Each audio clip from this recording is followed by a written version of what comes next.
Let me go ahead and call the meeting to order. First item on our agenda this evening is an invitation, and this evening we're pleased to have Mr. Ronnie Campbell from the Cone Springs Park to do our invocation. We come to you again today, thanking you for all your many blessings of life, thanking you for all your grace and your peace and your joy and the things that you give each and every one of us. Father, I want to thank you tonight for our great county. Thank you how you blessed it, continue to bless it, use it. Father, I thank you for the leadership and the men and women you placed over the county, and how that you have blessed them and continue to give them wisdom and understanding. And as us as citizens, Lord, I ask you to give us the grace to know how to walk and follow their paths. Father, thank you again for everything. I ask your blessings upon the meeting tonight. I ask your blessings upon all the veterans and the military families in our county. In Jesus' name I pray. Amen. Thank you. If you would join me in pledging allegiance to our flag.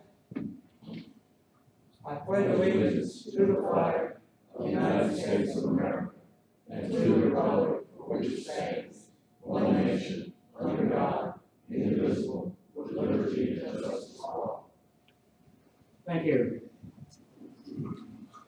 Let me call upon the Commissioner Webster to, if he would, introduce item number 4. Thank you, Mr. Chairman. I appreciate this moment of personal privilege. This is not to be a standard part of the agenda, but I ask that it be placed on there. And I hope after you listen to the national anthem being sung by this 5-year-old girl, you will understand why I requested that it be played.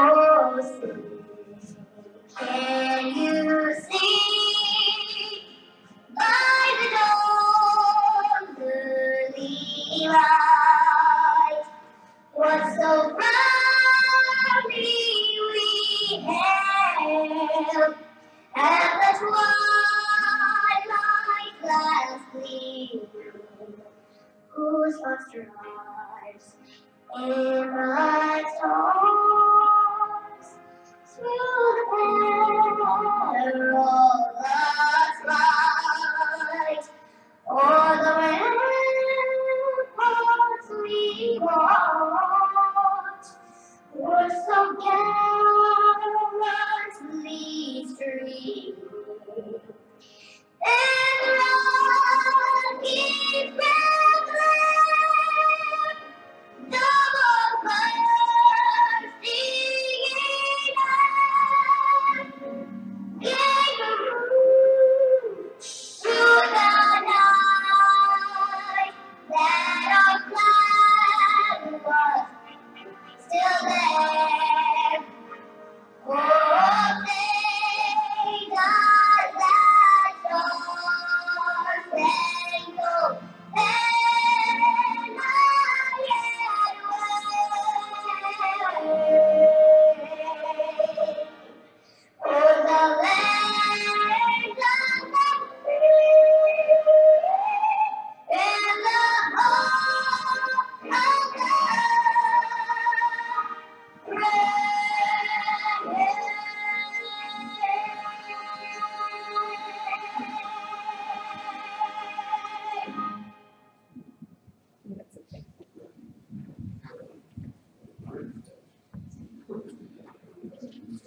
Why it is that every time I hear that song, I always think they ought to add an extra line, which is play ball. Thank you, Mr. Chairman. Thank you, sir. Next item on our agenda is our public hearing on Code of Ordinances. First public hearing will be on proposed adoption of changes to Putnam County Code of Ordinance, Chapter 28, Developmental Regulations. Do we have anyone signed in? We have no one signed in. I presume that all of the commissioners have an opportunity to look at the rather small changes in that code of ordinances. Is there any discussion from any of the commissioners? Hearing none, I will close the public hearing on the change to chapter 28 developmental regulations. And ask the board if we have a motion with regard to adopting those changes. Yes, Mr. Chairman, I'll move that we adopt the changes as outlined in item number 5 of our package. Second Motion seconded. Any discussion? Hearing none, District 1, how do you vote? District 2? District 3? District 4? Aye. Chair votes aye. Next is item number 6, which is a public hearing on the proposed adoption of changes to the Putnam County Code of Ordinances, Chapter 54 on taxation. Do we have anyone signed in for that? No one has signed in from the public. Do we have any questions or comments from the commissioners? Hearing none, I will close the public hearing on the changes to Chapter 54 and ask if there are any motions with regard to those changes in the Code of Ordinances. Mr. Chairman, I move that we approve adopt the changes to Putnam County Code of Ordinances, Chapter 54 as outlined. Second. Motion and seconded. Any further discussion? Hearing none, District 1, how do you vote? District 2? Aye. District 3? Aye. District 4? Aye. Chair votes aye. Now move to our regular business meeting, and first item is comments from the public. Do we have anyone signed in? We have no one signed in for that. Moving to item number 8, which is approval of the agenda. Is there anything on the agenda that anyone wishes to change or delete, add? Mr. Chairman, I move that we approve the agenda. Second. Motion seconded. District 1, how do you vote? District 2? Aye. District 3? Aye. District 4? Aye. Chair votes aye. The agenda is approved as published. Now moving to item number 9, which is the consent agenda, which includes the minutes from the March 4th regular meeting and the March 4th closed session. Is there any of these that anyone wishes to deal with separately? If not, the chair will entertain a motion to approve the consent agenda. So moved. Second. Motion seconded. District 1, how do you vote? District 2? Aye. District 3? Aye. District 4? Aye. Chair votes aye. Next item is item number 10, which is approval of the tax abatement schedule for Legacy Housing Limited.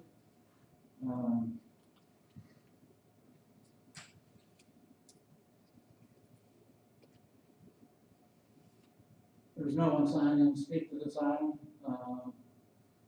so I'll open it to discussion from the board. First of all, do we have a motion with regard to this?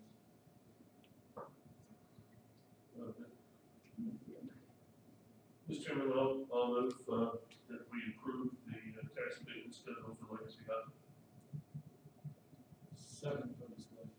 We have a motion and seconded.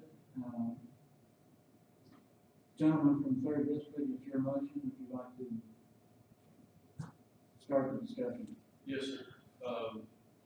Most of what we have in this tax abatement schedule has been previously approved or agreed to by the board.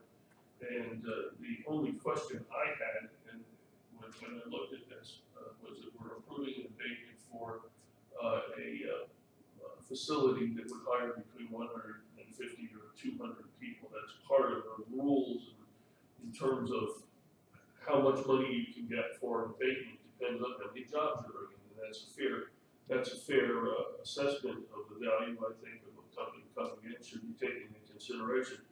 And we have moved up the schedule so that Legacy will be able to take advantage of the tax abatement in the earlier years, so that they can make the improvements necessary to get on and expand their, at the plant, and I think that's proper.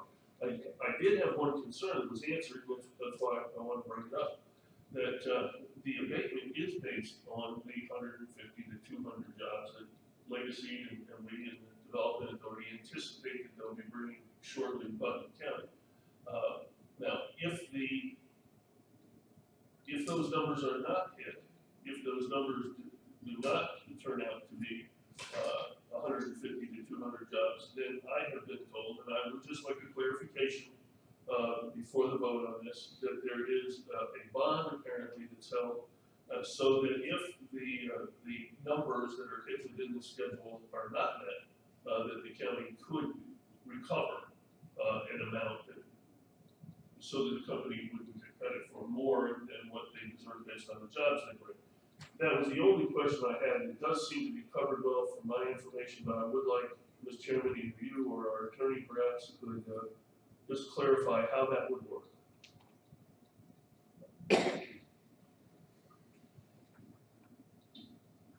Sir, it's a bit above my pay grade, but I would acknowledge that we have the director of the Development Authority here who I think can address that issue.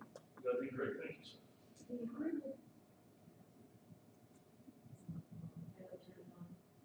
I'll just talk loud. Okay. The approval tonight is just for us to go ahead and move forward with the bond for title paperwork, which is the binding contract between the Development Authority and Legacy Housing Limited. And in that document, we'll have all of the information in it from the jobs and time frame committed, the amount of investment committed, and then there'll be what we call clawback provisions, so that when if they for some reason don't meet the required jobs and investment in the time frame allotted, then they would be required to pay back any abatement that they would receive. Mr. Chairman, if I might just ask one question about that. Sir. Is that an automatic provision or something that we would then have to pursue? Well, we'll be built into the contract, and then if they fail to meet the whatever requirements it was, and in the contract, we'll have a step in there, so if they fall 10 shy of their 150, then it will be a smaller penalty than if they only had 75. So. Sure. Well, thank you very much. That makes me feel very comfortable. Any other questions? Commissioner Ray, do you have a question? Yes, my question is the time frame. I think, the commissioner for the 3rd district, if I'm not mistaken, was, asking more or less the same question. But the time, if they don't meet their quota of what they've been telling you, the public, they will hire X number of people, by a certain date. Do we extend that date or what happens? Because, we're taking a vote now based on what they said, but if they don't meet their quota, then what do we do? Right, well, we have legal recourse against them, and they would have to pay back what taxes they would have paid in, we'll have it in a schedule, so if they're, like I said, there's only 10 short on 150, so only 140, they would pay back a percentage, and we haven't calculated those yet. We usually rely on the bond attorney to set that up where the standards are, but if they only met 75, then I would say we would probably pull 100% back from what they would have paid. But I rely on him, and when we do the paperwork, there'll be a process of going back and forth between the attorney and Development Authority, and so we'll make sure that everything is legitimate and meets our needs. But the time frame, because it is an accelerated schedule, the time frame will be 4 years rather than 10 years.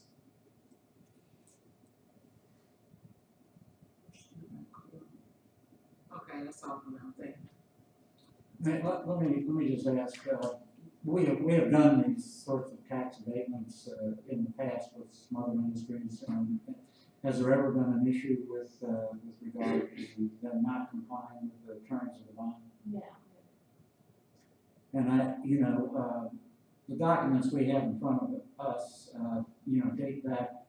numbers date back to December when it was 25 full-time.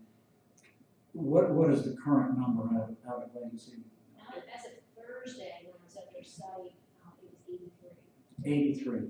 83. So, And they expect to be at 150 by the end of July. And then when they go to open up the second line, which is forecasted right now, beginning of 2017, that will be, that line is fully stocked, it'll be another 150 people. my understanding is that every time they build another floor in a day, that requires an additional 20 hires to expand at that rate. So what I've seen so far, I think they're more than on schedule for meeting this commitment. That's great. If I just first of all, Commissioner? thank you so much, Mr. Director, Ms. Swindler, for the work that you've done and involvement with Legacy through this entire process. I appreciate it. We're not speaking more. You've done a great job. Thank you. Any other questions? If I could, Mr. Chairman. The gentleman from the 4th District. Thank you. I think I'm gonna say something that's pretty obvious, just getting your concurrence. For the tax year 2016, they are going to be, they have to pay the taxes that are due, correct? That's correct. This will only kick in for 2017. Right, because the timing of the bond paperwork, we weren't able to get the paperwork in place prior to January 1st. So they will pay this year's taxes in full, and then starting in 2017 through 2020, they will have a tax payment. Okay. We should know pretty well before we start into the next tax season if we've actually made 150. So it wouldn't necessarily need a bond for title, or whatever it's called. Is that a normal way that all tax abatements are worked with that bond for title? Yes, it's the only way that we can do it through, in the state of Georgia. What happens in bond for title is that the development authority takes title to the property, and we are a non-taxable entity. So then we determine what taxes they pay in lieu, or they make payments in lieu of taxes. So basically, in these first 4 years, they won't pay taxes, and then year 5 and on, they'll be 100%. Okay. The only other question I have is the taxable value has been set and it doesn't change. What happened if the tax assessors increase that value in the 5th year? Well, every reassessment, the amounts change. So, we estimated at the time when we drew up this paperwork that their investment would be $1 million. We know that it's already more than that. So when we, for each, beginning of each year when it's reassessed, that's the amount. So they may be, and I'm guessing, closer to $2 million at this point. So for the first 4 years, regardless of the taxable value, they are, for city and county, they're City, county only. then going forward, it is whatever the taxable value is in the appropriate limits. Right, and they'll still be paying the, school tax, so that's why we still have to keep track of the assessment yearly right now, because they are paying some taxes. Thank you, Dave. Thank you, sir. Anything else? Thank you, Ms. Swindler. We have a motion on the floor that's been seconded to approve the tax abatement schedule for Legacy Housing Limited. Is there any further discussion? Hearing none. District 1, how do you vote? Aye. District 2? Aye. District 3? Aye. District 4? Aye. Chair votes aye. Thank you. Next is item number 11, which is an appointment to the Board of Assessors.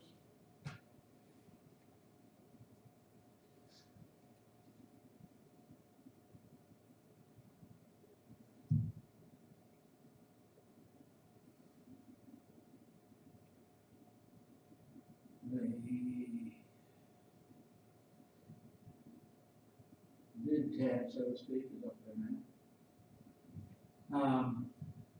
We have one opening and, one applicant for that opening. As we have done in the past, if you would please nominate, someone to fill that position. Beginning with, District One. Mr. Chairman, nominate Shelby Stover. Do we have a second? Please, sir, I'd be honored. Thank you, sir. Are there any other nominations for that position?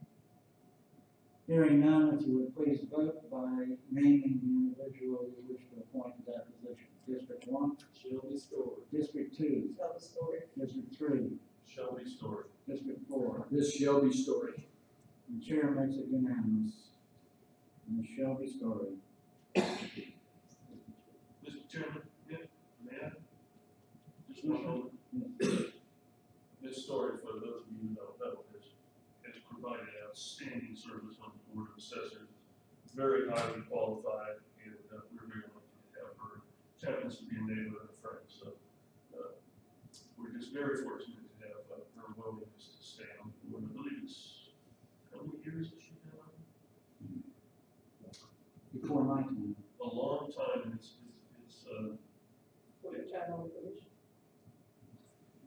quite a record of service that she No, has. my time in the county, maybe. Just And we won't hold it against Shelby that she's a friend of. No, certainly you shouldn't, you shouldn't do that. Thank you, sir, I appreciate allowing me to do that. Yes, sir.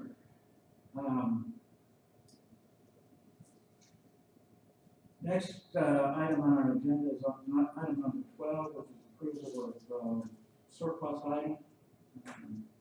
Ask the county manager to please discuss this issue before we have another meeting. Yes, sir. This is, at the request of the Lake Oconee Water Watch Group. They have, over the past 10 years, monitored the, Lake Oconee and have wound up replacing all the component parts of this device except for the shell casing itself. This thing is a net asset value on our books now at 0. Their request is they'd like it to be surplus to them so that they can take control of it full time and not have to worry about this program in the future. Their group is going to continue monitoring the lake. I believe Commissioner Foster was involved with this at a point in time. He may be able to elaborate a little more on what they do. Sell the water watchers. Well, I'd have to ask for clarification from the county attorney. If we declare an item surplus, we can't specify the disposition of that. Is that correct? That's correct. To sell it? You would, but my estimation is that you only have one bid. Well, but we still would have to have a primary process. It would not be a transfer of ownership to anybody. Commissioner Foster, do you want to elaborate on the nature of the equipment as specified by the county manager or? Well, it was my honor to be involved since 1993 with the Lake Oconee Water Watch. They test at 12 locations each month on Lake Oconee for a variety of parameters, water quality, and transparency, and they report those back to Georgia Power and to the State Environmental Protection Division, which uses those as just another measure. Georgia Power does some testing. But they've been doing this consistently every month, every year since 1993. As was pointed out, the equipment was $15,698. So if you extrapolate that over the time period that these folks have been doing the work, it's a fairly small investment to protect one of the greatest natural resources we have in the county, one of the two. And so I really appreciate what these folks do. I would say, Mr. Chairman, I don't know really what the lease is currently, and I'd like to ask the county manager. If the equipment that was leased to the Lake Oconee Water Watch was defective in some way, whose responsibility would it be under the lease to repair the equipment or? Without seeing the lease, it'd be hard to say, but those folks that repaired it, that have taken it upon themselves to do all that maintenance. Okay, so the county has not been responsible for providing any additional, membranes or any additional probes or anything like that, gaskets or chains or anything? Not at all. So it's probably safe to say that this group is maintaining that equipment as it's been their own for that entire time. Yes. All right, anything else, Chief Chairman, aside from your question, which I think was a valid one about the surplus? Commissioner Ward? Yeah, Mr. Chairman, I just need a little bit more explanation. Do they supersede the EPA? What is their, No, sir. what is the requirement of the county to maintain it? Back in '05, it was determined that this piece of equipment would be purchased, and this group took ownership of anything centering around the history predates me. Well, liabilities, who is there taking water and get killed? Are the county liable?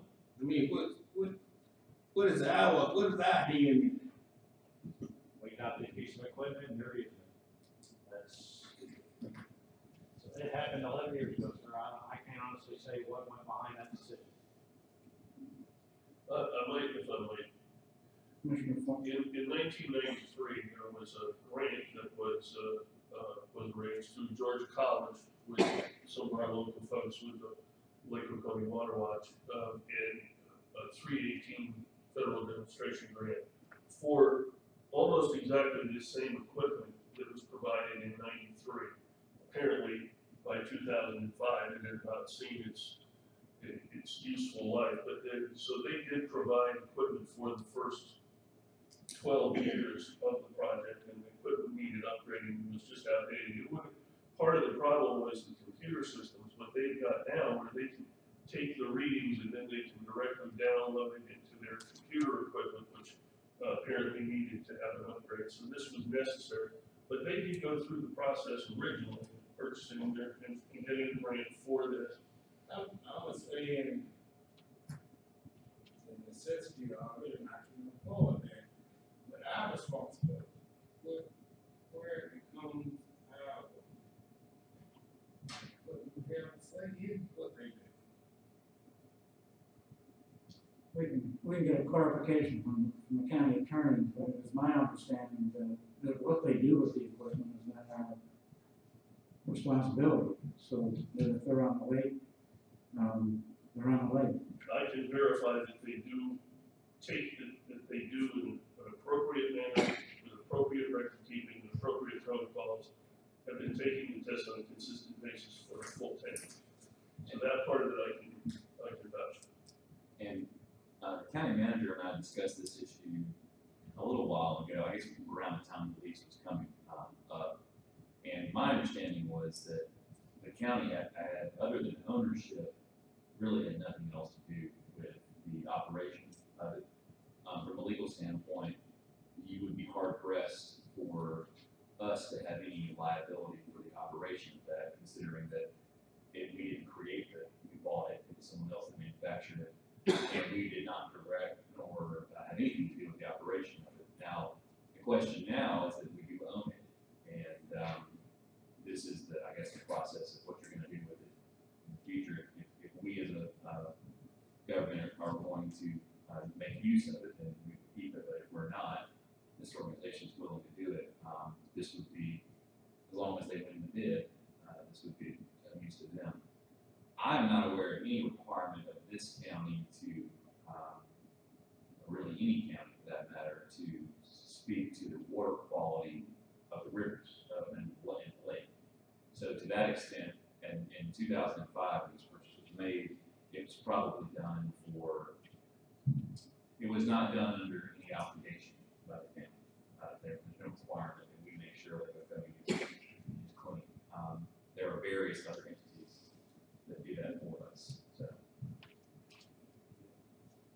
And Commissioner Foster, correct me if I'm wrong, but the report does to Georgia Power, is that correct? The report goes to two agencies. It goes to the Environmental Protection Division of the state of Georgia and Georgia Power. And I would point out that one of the most valuable things that this group does, because they're on the lake in all of these 12 locations, they take a comprehensive look at whether there's algae blooms, whether there's fish kills, whether there are aquatic weeds and this sort of thing, and they can act as a spotter and report. And they work hand in hand with Georgia Power. They can't be out there all the time providing information that Georgia Power does use and does challenge the request. So they work hand in hand with Georgia Power, but it is purely a citizens group with no other outside funding, except for donations from the public. And again, it's my understanding that Georgia Power does, quote, monitor both Lake Oconee and Lake Sinclair, although it's not clear to anybody how well they do actually monitor it. That's true. That's true, Mr. Chairman, but Georgia Power does a great job. No question. I honor the people that do the work for the environmental care of our reservoir. However, they're not out there at 12 locations every single month on the same schedule to see what's going on. So it does help them. I know that there's been some of this LADIA that you've heard about on Lake Sinclair, and you've seen in July. I believe you've had some here done, Mr. Chairman. And I enjoy it. Well, It cleared up the water tremendously. but it takes those kind of eyes out on the water all of the time, right? These committed individuals that just expands the information base for what we know about our reservoir. Is there any further discussion on this item? I just have one question. I assume that we got an official request from the Water Watch to surplus it. Oh, yes, sir. Miss Sylvie, Jan, and then, Miss Pearson. And we don't have that in our package.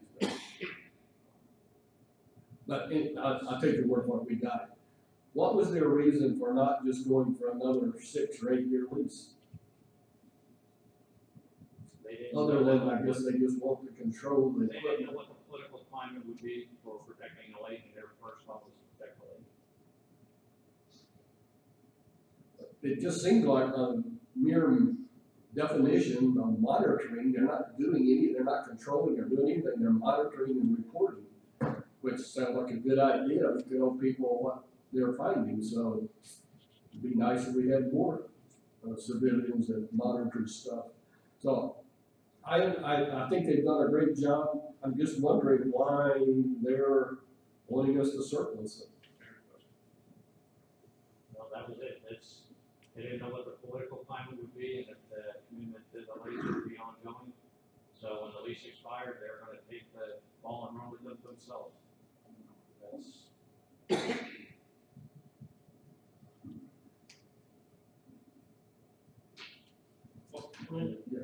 Follow up to that. Are Ms. Young and Ms. Pearson aware, when they made the request, and are they aware now that if we surplus it, that there is the possibility that somebody might look at $15,000 worth of well-kept monitoring equipment and might put a bid in? it's not, the equipment we're talking about is the casing, which is about a $55 piece of metal. The probes and everything are off because they're looking at refitting some of these probes as well, so.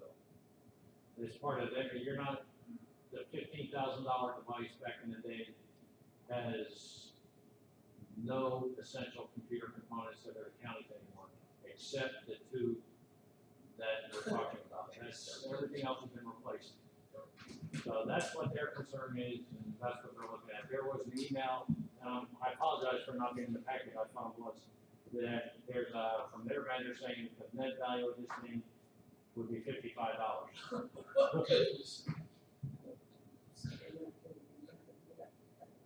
Mr. Chairman, I can add something to this. No. I was their engineer for 10 years. Please. You're out of order. You're signed in.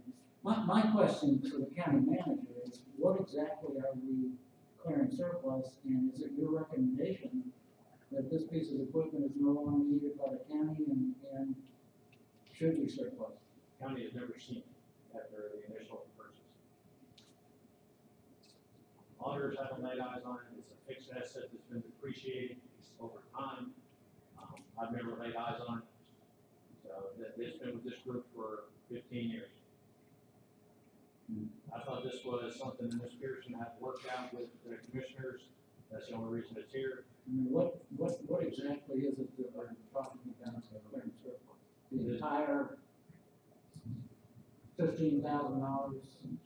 Now that's what it would work back in the day. You have a cylinder that's worth about $55.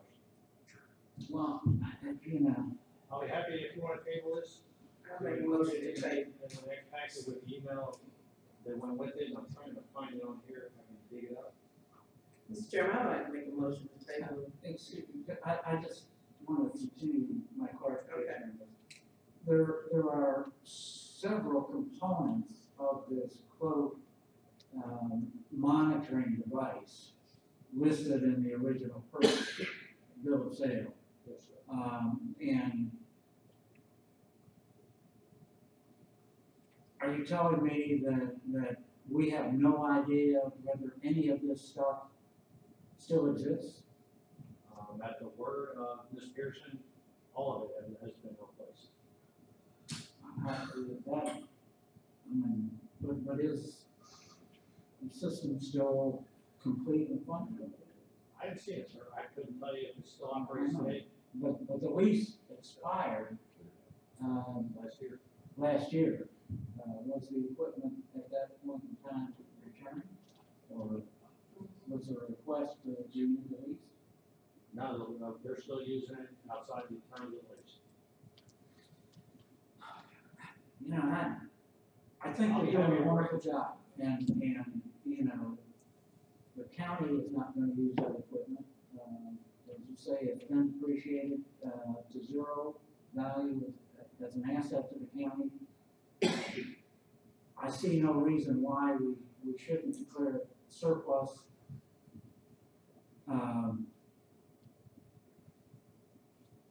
And put it up for bids, but in order to do that, I would insist that the system be returned to the county so that any potential bidders can inspect it before making a bid. I'd like to second,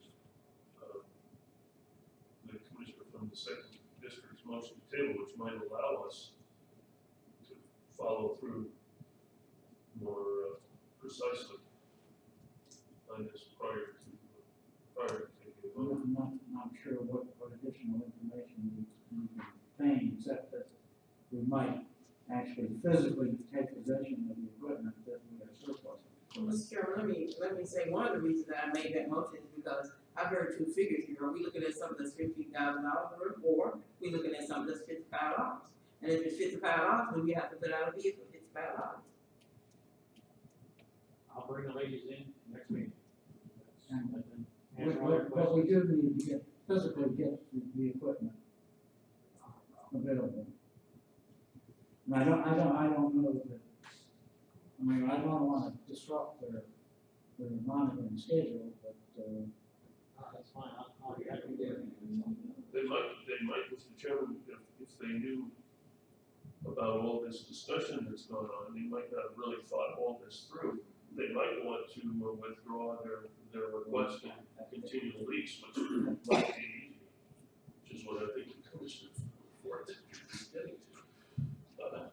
so the chair will entertain, we have a motion, from Commissioner from the Second District to table this, until our next meeting. Is that, Yes, I sir. mean, we need a date certain. That would be fine. We have a second to that motion? Yes, sir. We have a second. District one, how do you vote? District two? District three?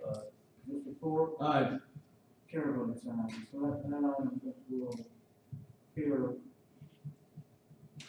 on our next meeting agenda, and in the meantime, the county manager will obtain more information and hopefully the physical presence of the equipment As a matter of personal privilege, I would call for a 7-minute recess prior to taking up item number 15. That'd be your case.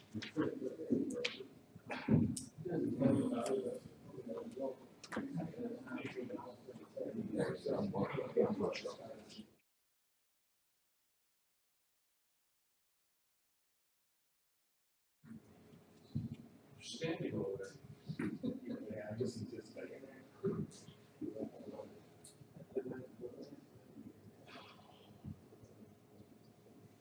On a reconvening meeting, the next item is item number 13, discussion of possible action to take the convention center complex / product park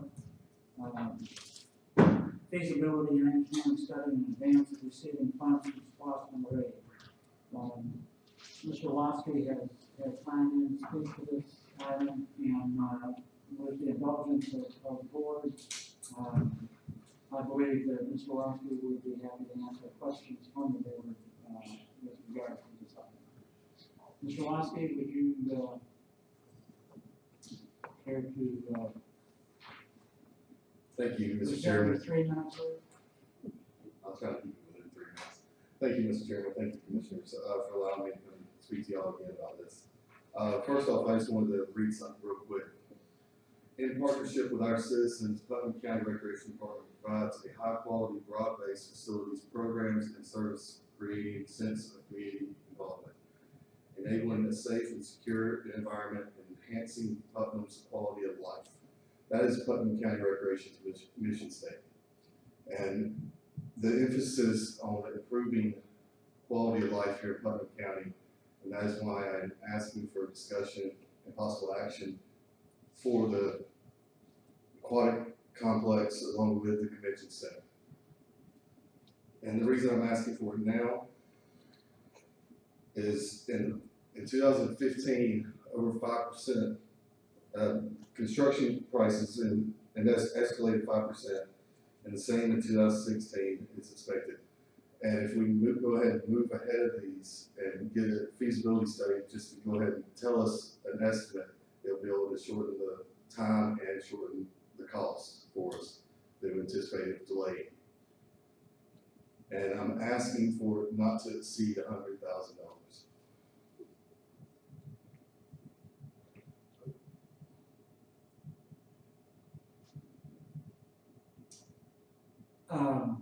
We have questions for Mr. Lasky. District 1. Yes, Mr. Chairman. You just asking now just for the study. You don't have any details or any ideas of what you had in mind to bring forward now? Just a study. The study, the feasibility study and the engineering study, so it can finish our business plan to where we can go on and move further if we're able to, and also give us a location and tell us. So the location will be determined later. Yes, yes, sir. Commissioner Reed? Yes, sir, Mr. Chairman. My definition of what I'm thinking a feasibility study is one that will tell you whether or not it's feasible to do something, whether or not it's feasible to have this type thing in Putnam County, whether or not we will have the, whatever it takes to sustain, whether it's gonna be feasible. But you were asking, you're talking about construction prices and what have you. Feasibility study and construction prices, they may go hand in hand to a certain degree, but feasibility study is study to find out whether or not the community really wants it and whether or not the community can sustain it. So you're asking for $100,000 to do that study, or what are you really asking? Because what you just said and what a feasibility study is, in my mind, and I may be wrong, it's totally different. Well, I don't want to confuse you. The 5% increase is the cost of how much it increases each year on construction. The feasibility study will give us an estimated cost of how much it costs to how much it would construct the park as well, or the, convention center, along with telling us if this is even feasible for us to even do here in the county, along with that. And that is what we asked, when all this discussion started. Now, please understand, I'm not against, not 100% against an aquatic park. I really think that the public will enjoy it. I have my reservations about some of the places I've heard where it should be, or where it's gonna go, or could possibly go. Again, it's my understanding none of this is etched in stone, and I do believe the people of District 2 will definitely enjoy it and reap the benefits of it. However, I still have a problem with you wanting to spend $100,000 to see if it's feasible. Because $100,000 is not what we said we would do. What we said we would do when we came together and talked about the SPLOST is not what you're asking, in my opinion. Also, this particular item number 13 says discussion and possible action to pay for a convention center complex aquatic park feasibility and engineering study in advance of receiving funds from SPLOST number 8. So, if this is going to be done in advance of that, where are you going to pull the $100,000 from?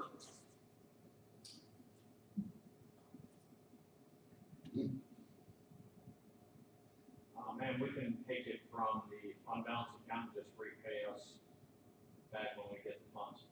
It's the SPLOST fund. The SPLOST funding can be used to repay that.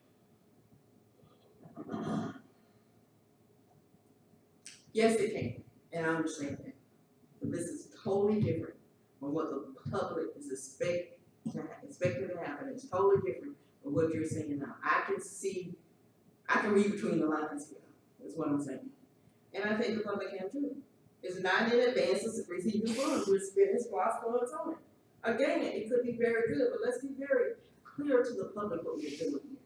And I think everything would flow better. That's all I have right now. I'm not satisfied with what we're saying. What you're asking, what you just explained, what's on this paper. As a point of information from the county manager, has any of the SPLOST projects ever been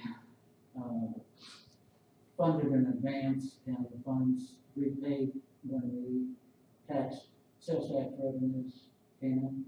Well, yes, sir. You all just agreed to go with a new pot patcher a couple months back. Mr. Chairman, I am aware of that. Really aware of that, but if we keep doing that, then where are we gonna be? No, I'm just asking for information. Okay. And just to clarify, it's not to exceed $100,000. I don't anticipate it being that high, but it's just not to exceed that way. I don't have to come back if by some chance it was.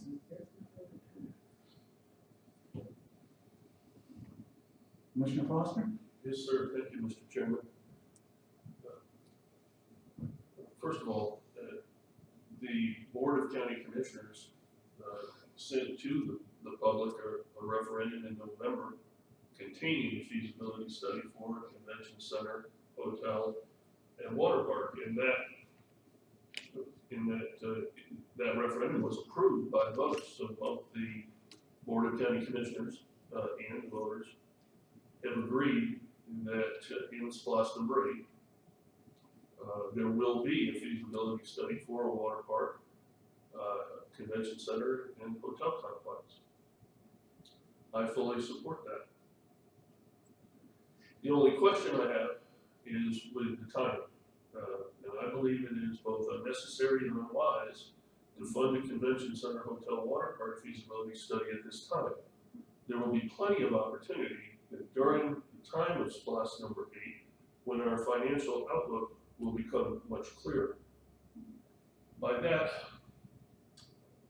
just by way of explanation of that last sentence,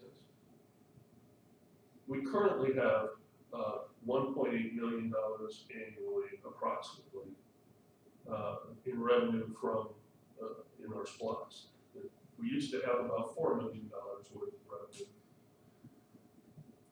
That's all the money we have for capital projects or for debt service. And there is, however, a possibility in 2017 or early 2018 that voters may approve an additional penny of sales tax for Putnam County that would provide additional revenue. If that were to happen, we would have sufficient revenue to be able to buy our ambulances, retrofit county equipment for public works, to provide vehicles for the sheriff's department and fire trucks, as well as a sustainable road repaving and repair program. As many of us saw in the last storm, we lost a number of culverts, and the public works department did a fabulous job of fixing them and making them passable. But I would suggest that although they're passable and working, they did show that we have a glaring defect in some of these projects. We need to get into some of those culverts and streams, and we need to fully repair and replace those culverts properly so that they don't get blown out the very next time we have a huge rain event, which unfortunately we're prone to. So that $1.8 million that we have currently simply will not sustain the things that we absolutely positively have to do that are non-discretionary. Now, if the public should agree to an additional penny of sales tax to be spent on capital projects in Putnam County, then that would mean we could, in fact, provide the public safety uses, provide the necessary road repaving and necessary improvements, as well as consider discretionary projects, which I think in anybody's book, convention center, hotels, and water parks are discretionary as differentiated from ambulances and road work and that sort of thing. So, what the voters approved was to spend money out of SPLOST number 8.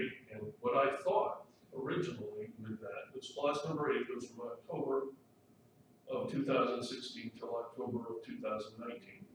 And what I was hoping was that we might get greater clarification if an additional penny sales tax has been made available before we would enter into the feasibility study.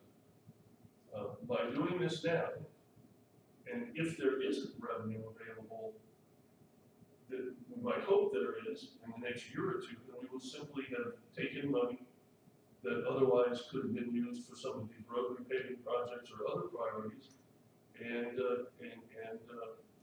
so I fully support the idea of looking forward, and I think some great ideas here about how we can go about getting a convention center, a hotel, and a water park in Putnam County. I think it's a fabulous idea. I simply do not believe that now is time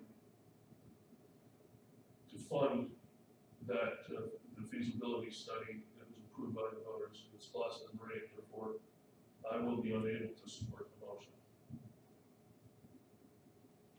Commissioner Webster. Thank you, Mr. Chairman. I guess my first thought is I'm not sure how I understand how we're not going to spend money on what the voters voted for. But that's neither here nor there. To be very honest, I'd rather keep my discussion till after the motion because I don't really have any questions. It seems to be pretty clear. All he's asking for, do we agree to advance money from SPLOST number 8? It's basically a yes or no answer. And I respect people that don't want to do that. We've done it before. If they don't want to do it now, that's fine. Just say no. But I think we need to go on to a motion and vote it up or down. I think it's as simple as that. I will say this as just a comment, since everybody else seemed to have a lot of discussion. I think an aquatic park has an expiration date. Now that expiration date is long before 2020. So, but if we don't do a feasibility study, we're never going to know if it even makes a fit in Putnam County. And I thought that was what the feasibility study was to do, is see if there was a fit. And until we determine there's a fit, there is no phase 2 or phase 3, or there is no plan B.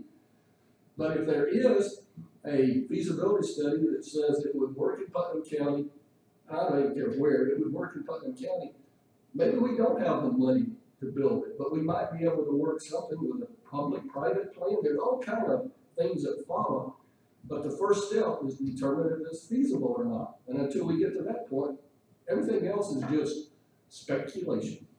Thank you, sir. Mr. Chairman, are we still in discussion? Or are you allowing for continued discussion, or you prefer a motion? Okay. Well, the chair would like to say a few words and then entertain a motion.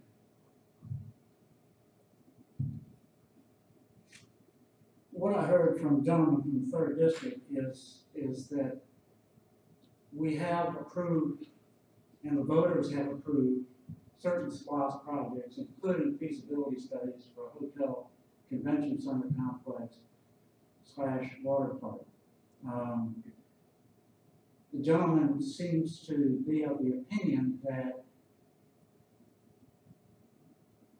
we don't fund those feasibility studies unless and until the voters approve an additional penny for transportation purposes.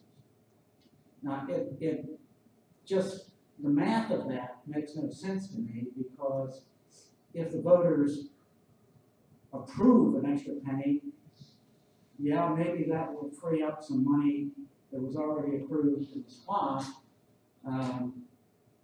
but it's just an accounting matter. I mean, you could easily argue that if the voters approve an additional penny of sales tax, that penny of sales tax is going for, as the gentleman would describe, discretionary projects, including the feasibility studies. The fact of the matter is that the voters approved the funding of the feasibility study for the convention center complex and the aquatic park or water park. We cannot thwart the will of the public. Those monies have got to be spent, that project, I'm not saying that the allocated dollars have to be spent for it, but those projects have to be done within the confines of SPOS number 8, which is a 3-year SPOS. If we do not do that, then I believe it is illegal. I mean, we cannot simply say, well, we don't have the money to do these things which we don't feel, or some of us don't feel are necessary. We could say the same thing about the allocation to the hospital. Isn't that discretionary? I mean, it doesn't involve public safety. The amount of money that's allocated towards roads and bridges is always a subject of flexibility. We know in SPOS number 7, whereas there was about $11 million allocated to roads and bridges, and yet we limited that expenditure to about $6 million. We cannot not do these projects within the confines of SPOS number 8. So whether the public, whether the voters approve an additional penny of sales tax or not, is not relevant or germane to this discussion. I think as the gentleman from the 4th District observed, the question before us is whether we will fund these feasibility studies in advance of the collections of SPOS Day, or do we wait until the collections start, which they will start as of October of this year, so that I think the Department of Revenue runs about a month behind in terms of the delivery. So by about the 1st of November of 2016, SPOS number 8 revenues will be available. Now, I would add to this that the approval by the voters was for feasibility studies, both for a hotel convention center complex and an aquatic park. I'm not sure that this board, in terms of saying that we're going to agree or not agree to advance money from SPOS 8 for that we should not, in fact, include both feasibility studies in any advanced funding, and that it would be my opinion at least that the voters voted for engineering and feasibility studies for both of those projects, not one. And so, having said that, the chair will entertain a motion with respect to the request for an advance from funds from SPA State for feasibility studies for Convention Center Complex / Aquatic Park. Mr. Chairman, I offer that motion. Second. We have a motion and seconded.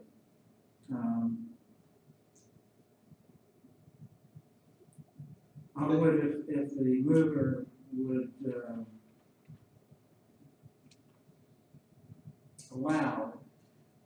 add to that motion that the total amount of money to be advanced for both feasibility studies not to exceed $100,000. So be it, sir. Second. We have discussion on the motion. Commissioner Warren? Yes, Mr. Chairman, I can understand the fears and the nerves of, Putnam County. I've been here the better part of 66 years. But I've seen, Putnam County rebuild itself through different forms. When I was born, the cotton was king. Cotton left. Cows was the backbone of Putnam County. Cows left. Manufacturing was the backbone. Right now, Putnam County is in a shape where we got to rethink and rebuild ourselves. And I get a lot of questions sometimes when I'm visiting the ACCG and different places. Why don't we capitalize on what we got? We got lakes, we got open spaces, we got my district, plenty of wooded area. We got everything to be a recreational mecca. But we got to stop being scared to move. Yes, it's scary. Georgia Power ain't there no more. 10 years from now, still won't be there. But we're gonna still sitting here wringing our hands and well, we used to have Georgia Power. So I say it's time to move. We need to move. For our future, for our children's future, we need to make this move now. Thank you. Mr. Webster, you seconded that motion? Thank you, Mr. Chairman. I have no comments. Commissioner Reed, do you have any? I have a question for the first district commissioners. Yes, sir. Asking for point of information. Clarity, who's saying he's afraid, who's scared? We're talking afraid. No, let me explain again why I say this and what I said. I said that we cannot continue to take money out of our fund, waiting or anticipation of other funding coming in that may not get here. We have that money in reserve or fund balance that's supposed to be there for a rainy day. It is not there to build an aquatic park. I know without a doubt that our young people in this community would truly enjoy it, and it would give them somewhere to go. I believe that a convention center, hotel, whatever is absolutely needed. But I'm simply saying to you, if we kick this can down the road just 3 more months or 4 months, the commission, whoever will be here, they will have an opportunity to vote on it. And if I'm not here, I will stand on it and say, now is the time. I just do not feel that this is the time. Wait till funding come in. Commissioner Foster? Thank you, sir. I pretty much said everything I had to say up front. Would like to just speak to 2 issues that were brought up after I spoke. The question was raised, do we, and have we used general fund money in advance of the SPLOST to fund the SPLOST project? And yes, we have. The answer to that question is yes, so it's quite appropriate. I'm we did earlier in the year, decide to go forward with a pothole patcher for our roads, and that was brought to us by our public works director. And I said at the time that I really hesitate to take money out in advance from the general fund to get paid back later, but it was a public safety issue. It was an issue that we need to keep our roads in good shape. So, and most of the time, and I'm staying corrected if this is wrong, when we do reach into the general fund to advance pay into a special purpose local option sales tax, it's because we have a specific emergency or urgent need that relates to public safety. For instance, if we had needed more money to repair our roads after these last storms, we might have then said, let's use some money now to make those repairs in advance. This to me is not the kind of emergency that we should be reaching into one pocket and paying back for another pocket. The other thing I'd like to point out is that yes, we are required by law to follow through on any SPLOST item that is approved by the voters, and that is true. Although there have been occasions where, because of unforeseen circumstances, the expenditure becomes unfeasible in and of itself. For instance, I remember the county annex, the board, gosh, in 2006 or something, had put money into an account for the repair of the annex. But it turned out that the money would be insufficient to provide what the county needed in terms of an administration building. And so the item that was actually in the SPLOST was not funded, and that money was used to fund part of this administration building. And so that was an example of a project that was in the special purpose local option sales tax that in the end was not funded because it in of itself became unfeasible.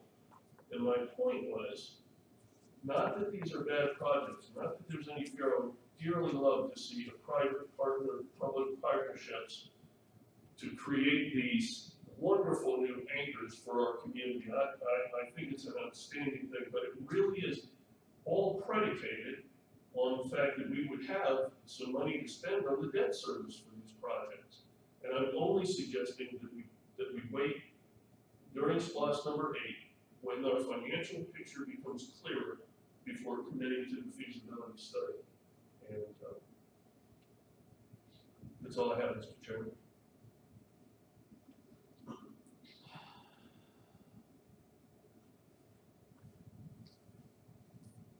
Question for Mr. Wansky. Will there be any debt service associated with the feasibility study? No. I didn't think so.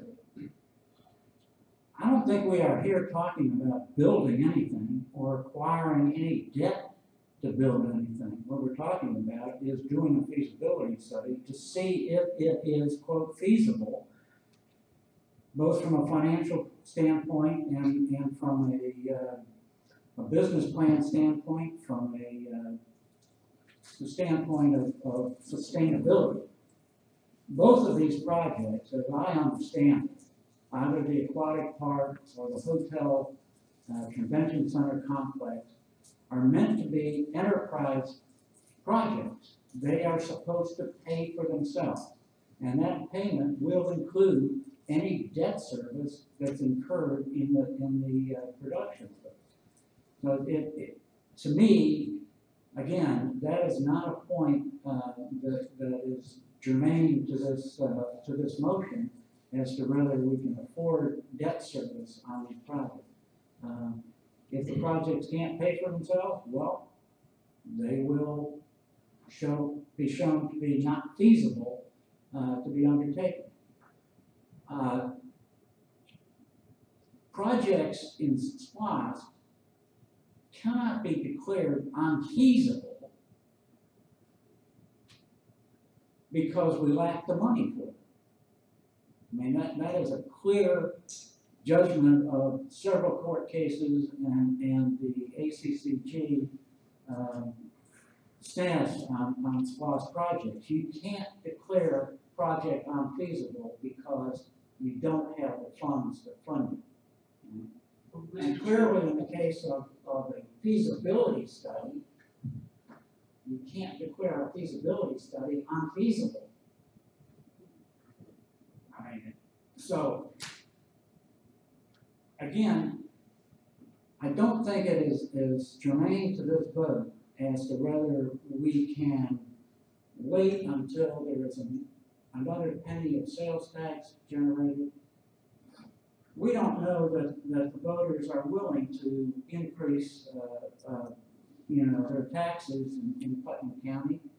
As far as the regional transportation sales tax is concerned, that's almost out of our hands.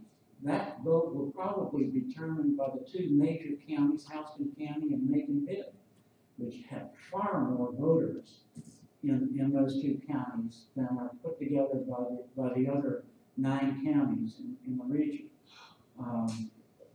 So, from my point of view,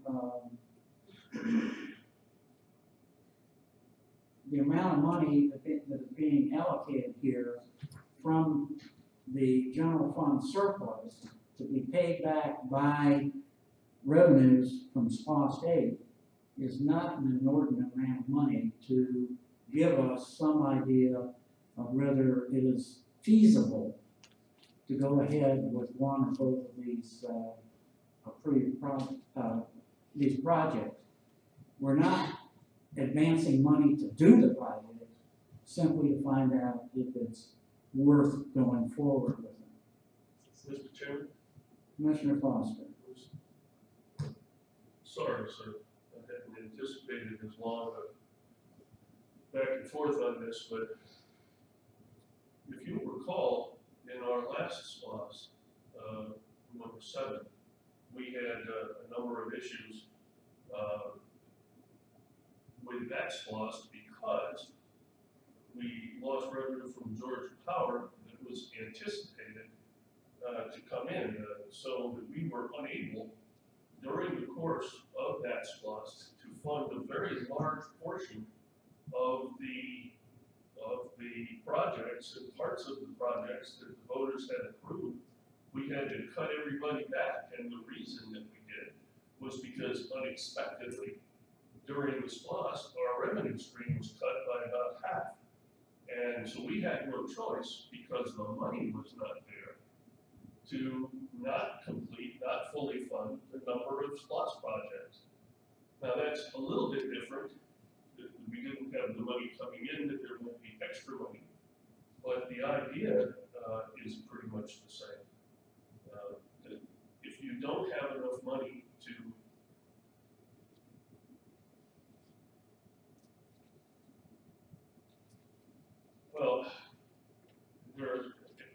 and this one, if I could, I'd like to leave that behind for just a moment.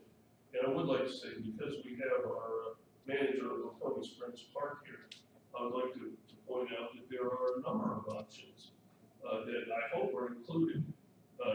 If the vote, as it seems to be, will be to approve, and that's fine. But if that is the case, there are other issues that we might want to look at that would be potentially something that we could achieve. For instance, an expansion of Laconia Springs Park to include part of the land in the near vicinity so that we could increase the number of spaces there. Or a new pool for the recreation department, for instance. And I'm sorry if I'm digressing just a bit, but I think there are a number of issues that over time will become clearer to us as to how much money we have and how we can make improvements. The recreation director is doing a wonderful job, and I appreciate the presentation that he's made. You're also asking, and hopefully in the next few years we'll be producing more ball fields. We'll be looking at other improvements that we want to make. One was the pool. Obviously, the pool at the hut is not a regulation recreation department pool. It doesn't meet ADA doesn't allow for the kind of things that we would like to see in our recreation department. And that might be something that we could do. If we have committed already to whatever will come of the feasibility study, it may make it so that we cannot, that our hands are tied. I remember the first proposal with this water park was, and I don't know if this will be the idea at all, but this was what was originally brought to us last fall, was about $3 million. And the debt service on that, I didn't come up with that figure, but the debt service on that was estimated to be $400,000 a year for 10 years. Now that would bind the hands if it turned out to be that expensive. We don't know until the feasibility study happens, I understand that. But if that happens, we tie the hands of the next two, well, the next one, and for some commissioners, maybe 3 terms in office where there would be very little other discretionary money available for anything, so.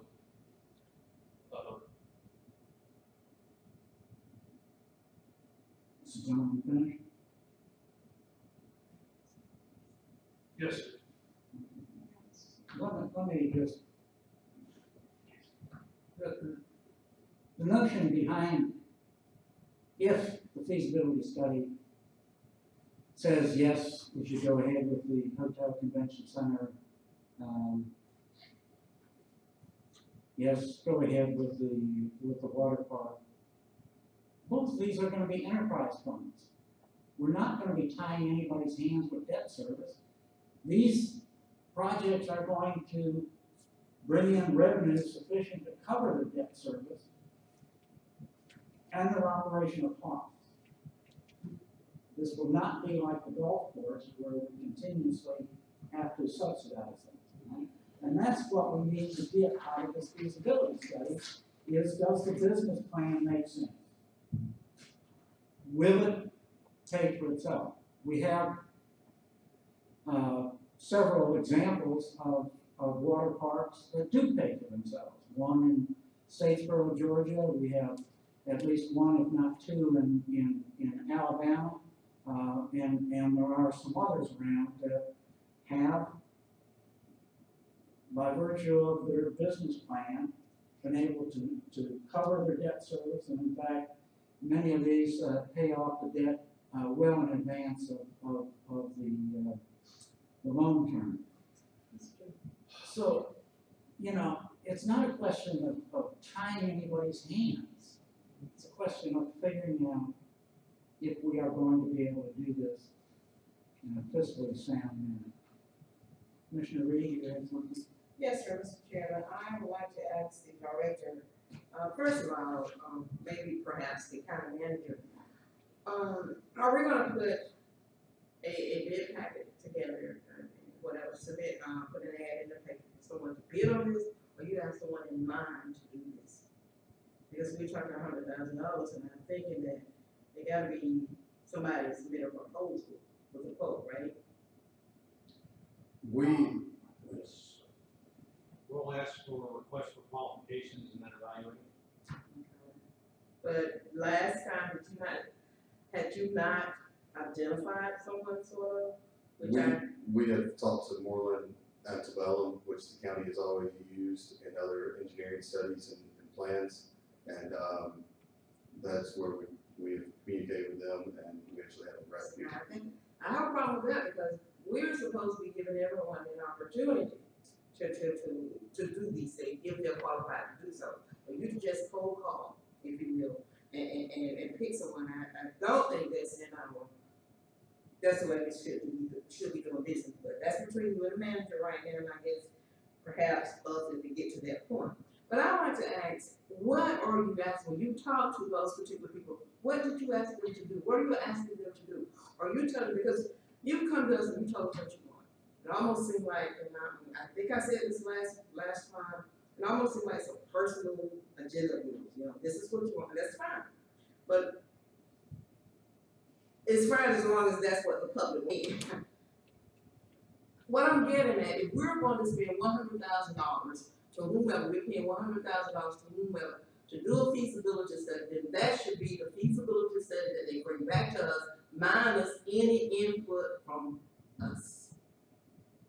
So that's what, That's what I'm asking for the feasibility study. okay, minus any input from us unless you just have to answer some questions. Yes. Okay, because I know how things are going, you can do anything to make it fit what you want.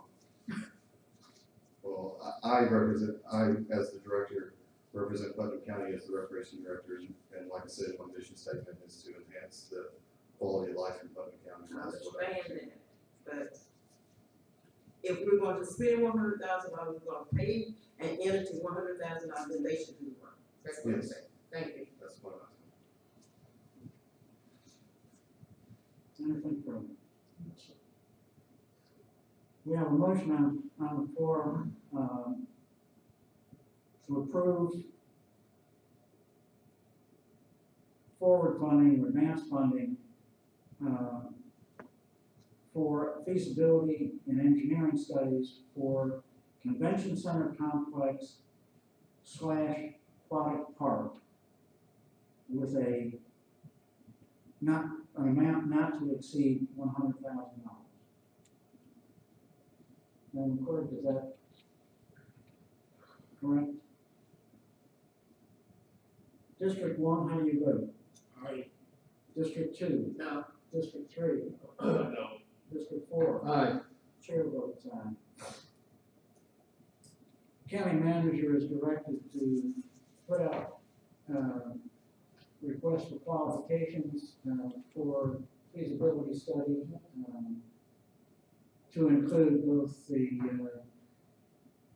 feasibility of construction, but also, and perhaps most importantly, a business plan, market study. And I have no idea who would be best at doing that. We'll see. And it should be for both the hotel, convention center, and the aquatic park. If we do not get qualifications back that are capable of doing both, then we should appropriately separate them. Mr. Chairman, if I might just, say, I think that word should probably be exactly what's in the SPOS. I don't know, I'm not sure, is it convention center hotel? Does it say convention center hotel and waterfront? That's what it says? Okay, that's great, that's what it should say.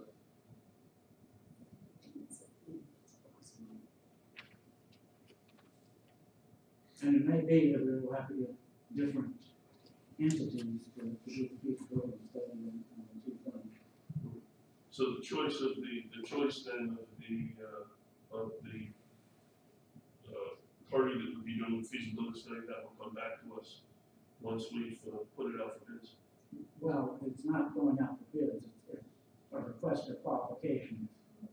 So entities will submit to us why they're qualified to do the feasibility study for both of these entities.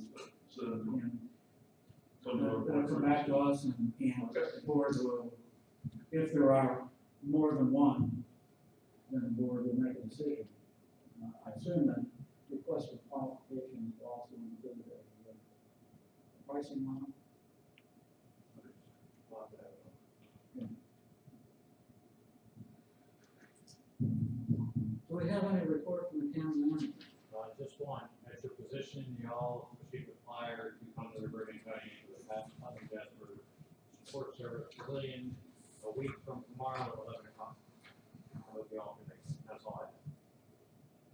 Oh, I'm sorry, one more thing. I did email you Janet Pearson's email that, went out for the break, so that's all I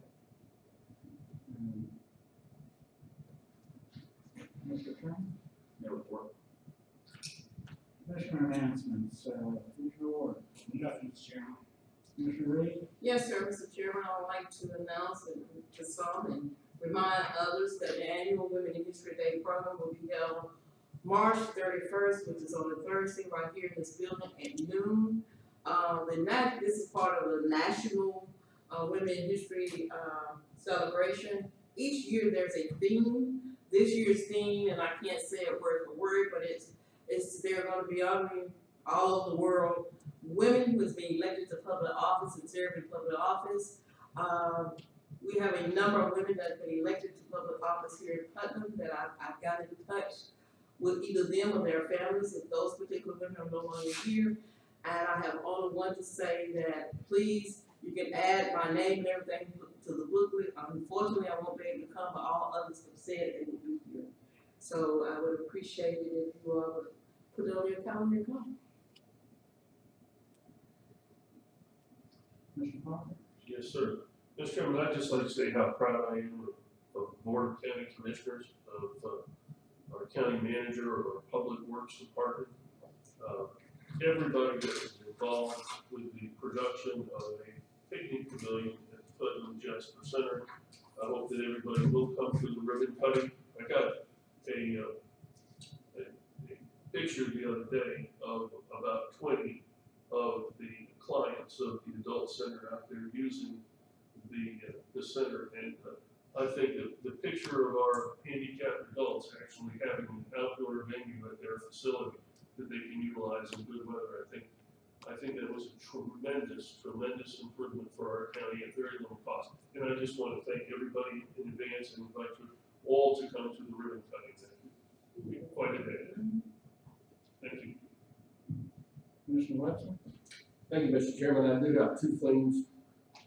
One is I was asked by the office of Congressman Jody Heiss to announce that they're having a Veterans Appreciation event in Watkinsville on Monday, March the 28th. And if anybody needs information about that, contact me, I guess.